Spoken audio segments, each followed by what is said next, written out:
Hi everyone on YouTube, this is Ben from Train Yourself Fit. This week's blog post I've spoken quite a bit with regards to lower body training about mobility and flexibility. So I just wanted to give you an example routine, which is actually one I do every morning. Keeping your body flexible and all your joints loose is something I'm a big believer in, which is why I do this every day. Particularly since we all tend to sit down too much in our jobs or in our recreation time, and it's something that you really don't want to be doing unless you're addressing it with some sort of routine to make sure that your muscles aren't shortening permanently, which is going to have a really bad effect on your posture full stop. All of these movements then, I'll do about 10 repetitions of each when I do my full program, but I just do enough for now to keep the video short and take you through my full routine. Here it goes. So starting from, basically I like to think about doing it from the head downwards, addressing each joint as you go along. So what I'll start off with is just a bit of neck work, so just tucking the chin to the chest, then thinking extending as much as you can with your spine, just looking backwards. Same thing, looking side to side as far as you can. Just do that about 10 times each side, and then you can also do the motion of putting your head over towards each shoulder. So let's say 10 times of that, then I'll move down to the shoulder, next joint in line, so I'll just do some forward circles. No need to be flailing your arms around in the old windmills that you see, much prefer just go for a full range of motion, really feeling everything out within the joint. So 10 times forwards, 10 times back. What I should say as well throughout all this is keep your knees slightly bent and your core a little bit activated, just to keep your posture good anyway. Next I'll move on to the wrists, but simultaneously I like to do my ankles. So I'll be doing an ankle circle like that in either direction. Now I interlock my fingers together so that I roll my wrist forwards, then backwards, and doing it at the same time. 10 times just to save time. Then reverse the direction. Same thing on the other side, warm up the ankle and the wrist really well. Same thing, reverse direction. Then I'll move down to the waist, which is also going to be working on all the little joints in between your spine vertebrae.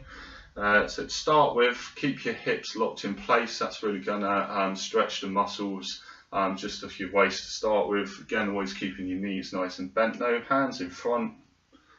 Turn like so. Concentrating on keeping the hips nice and locked so that you're stretching your oblique muscles first, and also just rotating your spine. Then as you get looser, I'll start to incorporate the hips as well, but remembering to keep the knees nice and bent so that you're not going to damage your knees at all. Then just to finish off with the hips and also the lower back, which is somewhere where we tend to get a lot of stiffness. Basically do a hula hoop but without the hula hoop, so this always looks a bit daft, but concentrate on keeping your shoulders locked in place. Then just rotate your hips forwards, and same thing, go in the other direction 10 times each way. Then I'll move down to the knees, it's the next joint along in the chain. Place your hands on top of the fronts of your thighs, never actually putting any weight on your kneecap. Showing from the side, you put a slight bend into your legs and you want to keep your back straight at all times or slightly extended. Just rotate as much as is comfortable for your knees. From the front, keep the head up to keep the back nice and extended, or even look up slightly. And then I'll do like a semi-squat, feet together, knees touching again, back 10 times. Okay, the back's a little bit if you want to. Then I'll move into an actual full range squat. Depending on your level of flexibility, obviously you might not be able to go all the way down, but I'll do at least 10 of these. Really good for hip mobility and knees, and you're also getting the ankle into the motion. Make sure your knees stay behind your toes, and also that your knees track out in the direction that your feet are facing. Hands out in front, help you balance. Then finally, I'll move into sort of working on the back and also starting to stretch the hamstrings a little bit. So to start off with, to get a stretch, put my feet out a little bit wider, then I'm just bending forward from the hips, keeping the back straight or slightly extended again. Reach down for the floor, 10-second hold at the bottom before coming back up again. Just repeat that 23 to 10 times of that, seeing as how it's a stretch and you're holding it at the bottom for 10 seconds. Then to target the vertebrae a little bit more, I'll literally concentrate on folding myself forwards but as compressed as possible. So for that, think of your spine, each vertebrae in turn working down. So begin by tucking your chin, then literally folding yourself very deliberately to arch your back. Range of motion should be a bit better when you're doing this. Come back up, no need to hold at the bottom this time unless you want to. Again, I'll do that about 10 times. That's really going to lubricate in between all your intervertebral discs. Then I'll move on to some side-to-side flexibility from the hips, also a little bit of stretching for the adductor muscles. So it's one or two ways to do this, keeping your feet flat on the floor to start with. I actually prefer to hold on to my ankles, but that requires a bit more flexibility, or you can just drop down into the Cossack with your hands out in front. Keep your feet flat on the floor, so that's also going to add a lot of ankle mobility. And again, to add a bit of stretch, I'll hold this for 10 seconds, so I only actually do about 2 of these each side. Then push over, staying as low as you can to the floor, which adds a strength element as well as a flexibility element. Same thing, holding for 10 seconds each side. Then as I progress, I'll go on to holding with my foot actually up on the heel, like so. Then on the last reps, I'll actually go over, drop down to the floor and reach forward to get a nice hamstring stretch as well. Same thing this side, keeping low to the floor again. Hold that for 10 seconds before coming back up. Then to target the back a little bit more, want to go deliberately for hyperextension. So there's lots of different ways to do this. This one you might find fairly easy. It's going down onto your knees, up on your toes.